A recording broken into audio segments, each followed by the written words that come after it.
of the nation.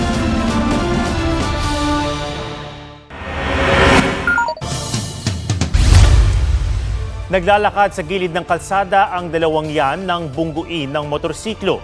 Pero imbis na huminto at tumulong, tumakas ang rider na napag-alamang menor de edad. Sugatan ang isa sa dalawang biktima. Ayon sa Cotabato City Police, nakipag-ayos na ang nanay ng rider sa mga biktima. Muntik namang makaladkad ang rider na yan habang pinipigilan ng sasakyan na nakasagian niya sa Cainta Junction. Pero imbis na huminto, tumakas ang SUV. Nagkaareglo na ang dalawang panig. Pero ang Land Transportation Office pinadalhan ng show cause order ang driver at registered owner ng sasakyan. Sinuspindi rin ng 70 araw ang kanyang lisensya. Isang estudyante ng University of the Philippines at isang mamamahayag ang kabilang sa 19 na nasawi sa umano'y enkwentro sa Negros Occidental. Tumepensa naman ng Philippine Army sa gitna ng mga pagkondena sa kanilang pagkakapatay. May report si Darlene Kai. 19 ang nasawi ng magkasagupa umano ang mga sundalo at mga miyembro ng New People's Army sa Toboso, Negros Occidental noong April 19. Ayon sa Philippine Army, mga miyembro raw ng NPA ang napatay. Kabilang sa mga nasawi ang mamamahayag na si RJ Ledesma at ang estudyante ng University of the Philippines Diliman na si Alisa Alano. Pero sabi ng Philippine Army, ano ang ginagawa kung sakali man sila ay mga teachers, social workers, journalists, etc. Ano ang ginagawa nila doon sa encounter site na may hawak na baril at nakipagbarilan sa ating mga sundalo? bukod sa sila raw talaga ang nakaengkwentro ng kanilang sundalo, kinilala rin daw sila ng mga dating rebeldeng sumuko. Miyembro raw ng isang unit ng NPA si Alisa. Sa ngayon, yung identified natin sa kanya is member siya ng Negros North Front. Wala pang pahayag ang pamilya ni Alisa, pero kinondena ng UP Diliman at ng University Student Council ang pagkakapatay sa kanya. Inosenteng sibilyan daw si Alisa na nakaupong konsehal ng USC.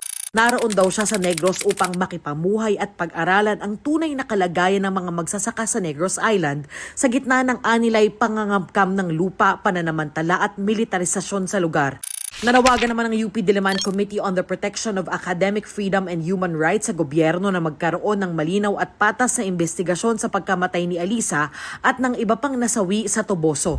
Ang kamag-anak naman ng mamamahayag na si RJ, doble ang bigat ng pagluluksa lalo't ang kanyang pagpanaw ay nadudungisan ng panghuhusga. Daw kagulpi, gid balas ang sitwasyon, no? Daw hindi kami magpati, daw active lang gid siya sa iyabi nga school. Kay sa tutuod lang wala kami gapati.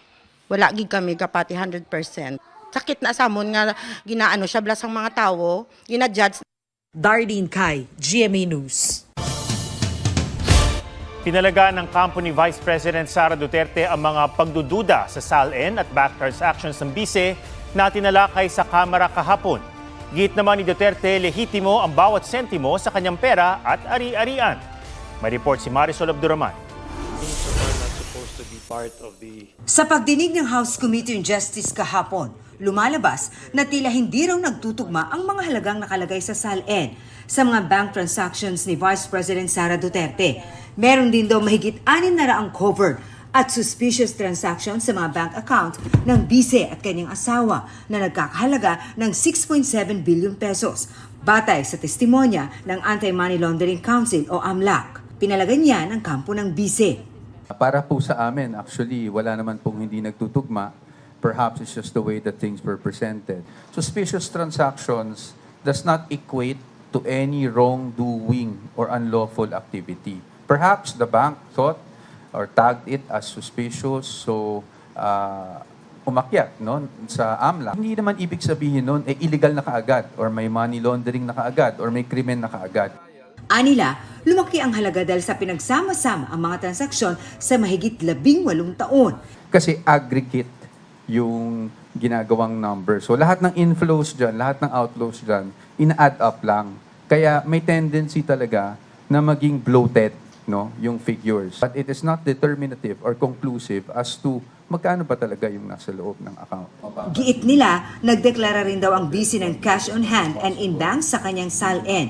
Taliwas sa sinabi ng pagdinig ng House Justice Committee. She disclosed because it was all lumped under yung others. No? Kasi sa personal items, kung makita nyo dun sa SALN, nakasulat dun vehicles, or others, ganyan. So yung cash in bank, kasama siya dun sa others. Sa isang pahayag, pinuna ni Duterte ang mga opisyal ng AMLAC dahil hindi nito nilinaw na walang findings na mga paglabag sa batas ang kanyang mga transaksyon at hindi totoong may bilyones sa kanyang mga bank account. Anya, idineklara niya sa kanyang SALN ang lahat ng kanyang ari-arian at pera. Bawat sentimo raw ay lehitimo at may kaukulang dokumento. Tinukoy rin ng BICE ang inilabas ng Notice of Disallowance ng COA sa confidential funds ng BICE. Tila itinaon daw ang paglalabas ng report at naaayon sa mga nararanasang political attack.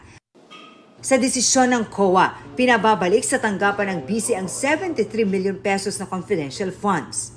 Hindi pa po final yan dahil may remedies pa po ang mga officials ng OVP. Again, motion for reconsideration within 30 days. And then, upon denial, kung ano man ang balanse ng 30-day period na yon, ay maaari pa kaming umakyat sa Supreme Court on Rule 64. At doon lang po sa desisyon ng Supreme Court magiging final itong disallowance na ito.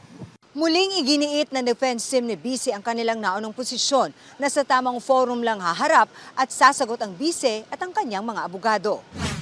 Pinalagan din ng BICE ang testimonya ni dating Senador Antonio Trillanes IV patungkol sa drug money na tinanggap umano ng pamilya Duterte. Halos isang dekada na raw gumagawa ng kwento si Trillanes hinggil sa di umano bilyones sa kanilang bank accounts. Wala raw bago sa kanyang mga kwento. Ang nabago lang daw, may ibang makinaryang nasa likod niya na tinukoy niyang si Pangulong Bongbong Marcos na dapat daw nagpapadrug test. Pati na rin ang mga tinawag ng BICE ng mga law bender na mga kongresista na tumatanggap ng mga maleta at paulit-ulit na binabaliwala ang constitutional limit. Kung gaano raw katindi ang paninira sa kanya, ganoon din daw katindi ang katahimikan at takot ng administrasyon na managot sa bilyong-bilyong pisong ninakaw umanong nilagay sa maleta at inilabas sa bansa. Kinukuhanan pa namin ng reaksyon ang mga personalidad at mga tanggapang nabanggit ni Duterte. Marisol Abduraman, GMA News. Biyaheng Czech Republic ang ilang kinatawan ng gobyerno ng Pilipinas para sa pagpapauwi kay dating Congressman Zaldico. Kuha tayo ng update mula sa Czech Republic. May live report si Marizo Mali. Mariz. Atom, kasunod nga ng anunsyo mismo ni Pangulong Bongbong Marcos na nasa kustodiya na ng Czech authorities ang nagtatagong dating congressman na si Zaldico matapos magtangkang pumasok sa Germany na kulang ang mga dokumento. Narito nga tayo sa Czech Republic, sa Prague mismo, para personal na tutukan din yung sitwasyon. Kasalukuyan pa nasa pagpupulong itong si Ambassador Eddie Meñez, kaugnay nga raw sa issue ni Ko. Lalo't inaasahan na nga ang pagdating dito sa Czech Republic ni na Justice Secretary Vida para tutukan ang pagpapabalik kay Ko sa ating bansa. Parating na nga rito sa Prague, Czech Republic, ang flight ng High-Level Coordinating Team ng Administrasyong Marcos na mangangasiwa sa pagpapabalik kay dating Congressman Zaldico sa Pilipinas. Pinangungunahan ito ni na Justice Secretary Frederick Vida at Chief State Counsel Dennis Chan. Mahalagaan nilang personal na makipag-ugnayan sa mga otoridad dito ang mga kinatawan mismo ng gobyerno ng Pilipinas para maidiin sa kanila ang halaga sa Pilipinas ng pagpapanagot kay Ko. Naharap si Ko sa mga kasong malversation at graft and corruption kaugnay ng flood control scandal. Ayon kay DOJ spokesperson Polo Martinez, dadaan sa masusing legal at diplomatikong proseso ang gobyerno ng Pilipinas para mapauwi si Ko.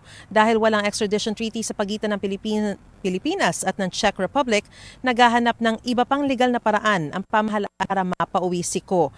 Pero umaasa ang Justice Department na ipade-deport si Ko na kasalukuyang nasa kustodiya nga ng Czech authorities. Narito ang pahayag ni DOJ spokesperson Attorney Polo Martinez.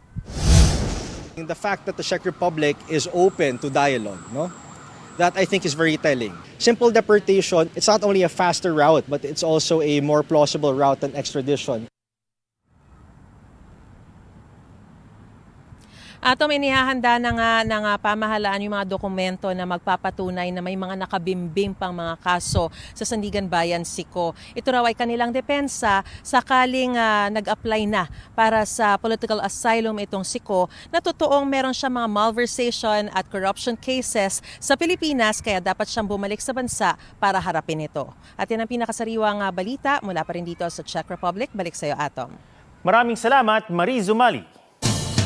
Sasalang sa pagliliti si dating Pangulong Rodrigo Duterte matapos kumpirmahin ng ICC Pre-Trial Chamber 1 ang mga reklamo laban sa kanya.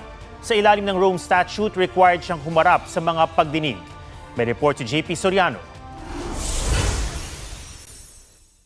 Today, the judges of Pre-Trial Chamber 1 of the International Criminal Court unanimously confirmed all the charges against Rodrigo Roa Duterte and committed him to trial before a trial chamber. Inanunsyo yan ng tagapagsalita ng ICC isang araw matapos ibasura ng appeals chamber ng korte ang apela ni dating Pangulong Rodrigo Duterte na kumukwestiyon sa jurisdiksyon ng ICC sa mga kasong kinakaharap niya. There are substantial grounds to believe that Mr. Duterte is responsible for the crimes against humanity of murder and attempted murder. These crimes were allegedly committed as part of a widespread and systematic attack against the civilian population on the territory of the Republic of the Philippines between the 1st of November 2011 and the 16th of March 2019 in the context of the war on drugs campaign. Haharapin ng dating Pangulo ang 3 counts ng crimes against humanity ng murder at attempted murder. Sabi ng korte, organisado ang mga pagpaslang na nagsimula sa lungsod ng Davao at pinalawig sa buong bansa nang maupo bilang Pangulo si Duterte. Siya raw ang mastermind nito.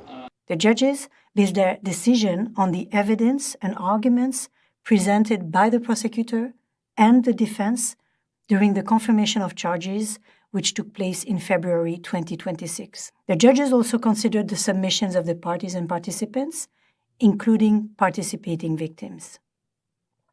The defense and the prosecution are not automatically entitled to appeal to this decision, but they can request authorization from the pretrial chamber to do so. Sa oras na simulan ang paglilitis, haharap si Duterte sa iba't ibang uri ng pananagutan. Sa ilalim ng Rome Statute, required ng humarap ang dating Pangulo sa mga pagdinig. Hindi pa malinaw kung personal siyang pupunta sa korte o via video conference, depende sa mapag-uusapan sa ICC. 539 na mga biktima rin ang sasali sa pagdinig. Sina Attorney Joel Butuyan, Attorney Gilbert Andres at Office of Public Counsel for Victims Head Paulina Masida ang magiging kinatawan nila. The case will be transferred to a trial chamber composed of 3 different judges who will decide on the next steps leading up to the trial. Trials at the ICC are fair and impartial, and the defense will have sufficient time to prepare its case while respecting the rights of victims. Sa isang text message sa GMA News, sinabi ng abogado ni Duterte na si Attorney Nicholas Kaufman na hindi na nakapagtataka ang desisyon ng Pre-Trial Chamber 1 na nakabatay raw sa mga hindi napatunayang pahayag ng self-confessed murderers na ginawang cooperating witness. Ni hindi nga raw nasuri ang kredibilidad ng sinasabing mga testigo. Dahil anya sa desisyon, posibleng magkakaroon ng ibang katauhan ng mga witness na gagastusan ng international community mula sa Office of the Prosecutor. Sa panahon ng trial, patutunayan anya ng depensa na ang tinutukoy na state policy o patakaran ng Estado na pagpaslang ay isang ganap na katahang isip. Ipapakita rin daw ng depensa na ang ebidensyang nagmula sa mga testigo ay walang anumang bigat o halaga. Sabi naman ng mga ICC-appointed counsel ng mga biktima na isang malakas na mensahe sa international community na ang international justice system ay gumagana para panagutin kahit pa ang isang dating presidente tulad ni Duterte. Ayon naman kay ICC Assistant to Counsel Attorney Cristina Conti, ang magkasunod na desisyon ng ICC hinggil sa jurisdiction at confirmation of charges ay mga mahalagang hakbang na nagbubukas ng daan para sa paglilitis.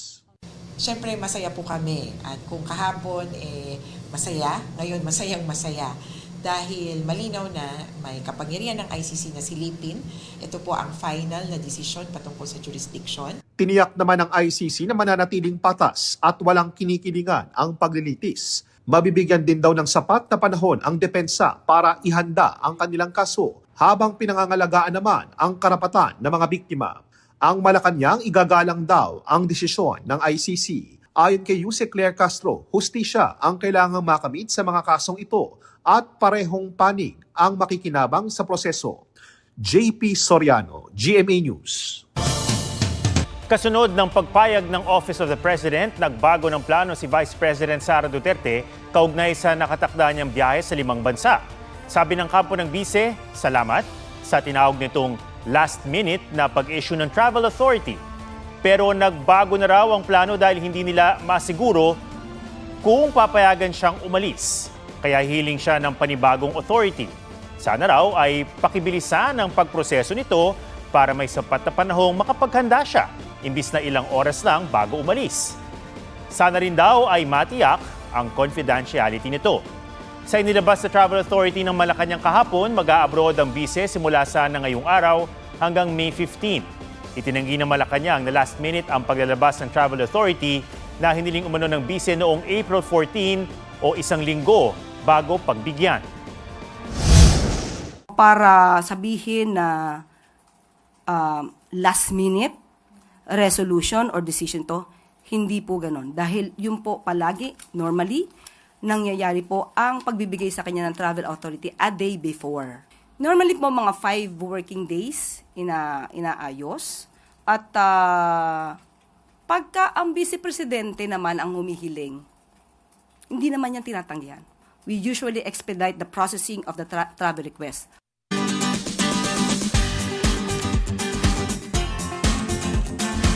Sa saliw ng tapang, pinatunayan ng isang groom na di hadlang ang kapansanan para makasayaw ang asawa sa unang pagkakataon. Kung paano siyang tumayo sa wheelchair para sa kanilang first dance. Pusuan sa report na ito.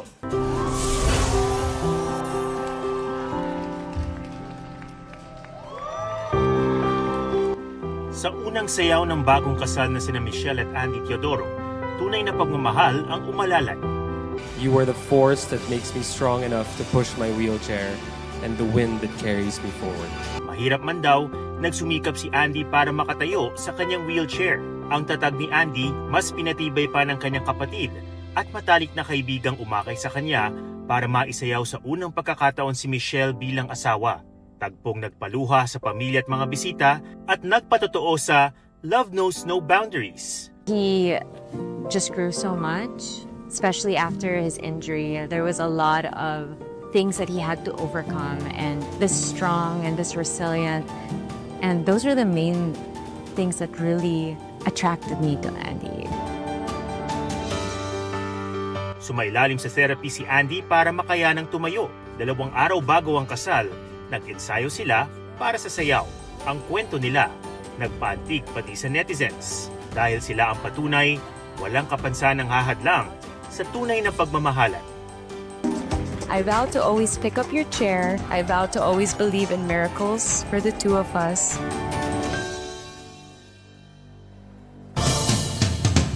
At yan ang mga balitang dapat niyong malaman. Ito ang GMA News. Walang kinikilingan, walang pinoprotektahan.